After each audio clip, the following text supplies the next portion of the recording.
How do you find peace? I remember in the late 60s, I was in college, marching for peace, yelling, yelling slogans against the administration in the Vietnam War.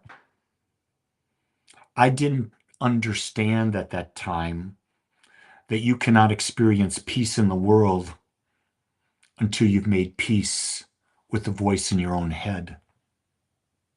You see, when your mind is at war, when it's judging, doubting, resisting life mirrors back chaos to you. It's only when you choose stillness over struggle that you reclaim your power and the outer world begins to soften your peace, soften in response to your peace.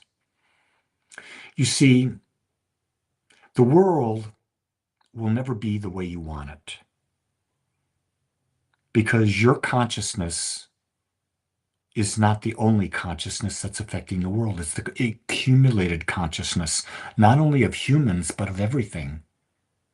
And in that consciousness, there is struggle, there is peace, there is chaos, there is calm. And it's always going on. Just think about your own mind. How often can you get your mind to stop judging, to stop comparing, to stop desiring, to stop talking foolish talk? Very seldom, right? Well, your mind is just a microcosm of what's out in the collective. So the idea is, and you hear the song all the time in the New Thought Circle, peace begins with you. It begins with you taking back your power and calming your mind. It's about not fighting what is, but accepting what is. Allowing thoughts to just come in and go out. Not holding on to them, not trying to control the universe, not trying to get everything to fit in to your perception. 8 point some billion people on the planet, and every one of them has a different perception. What makes you think yours will be the one that's there? Maybe for a moment, maybe for a few moments, maybe for a half hour, but guess what?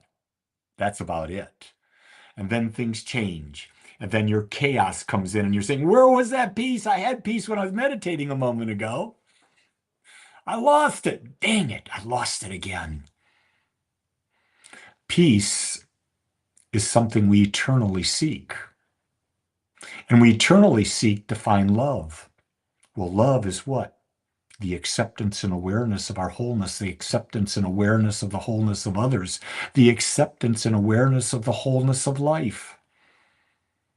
And if you can accept and be aware of that, ooh, you found peace for a moment. And then what happens? The ego, contrast comes in, throws a monkey wrench of thoughts into your mind. What is your mind? It's a field where thoughts get created. That's right, a field where thoughts get created. And where do most of the thoughts come from? Things that are already in your mind. Things you're allowing to be fed into your mind. The news. You're feeding the news into your mind. You're going to have a lot of chaos. You're not going to have a lot of peace. Feeding in social media, all the judgment, all the preferences, all the fairy tales that people put out there. I'm 40 years old. My husband no longer wanted me. Will you like me today? Do you think that person's in peace? No, they're seeking for something from the outside to come in and give them peace. No person on the planet can come into your life and bring peace into your life. No person on the planet can come into your life and make you happy. Peace, happiness, and love, yeah, you got it. They're an inside job. It's only when we change our perception about ourselves, about others, and life that we find love, we find peace, we find the truth. So today, remember, when you ask the question, how do I find peace? very simple. You decide to choose it.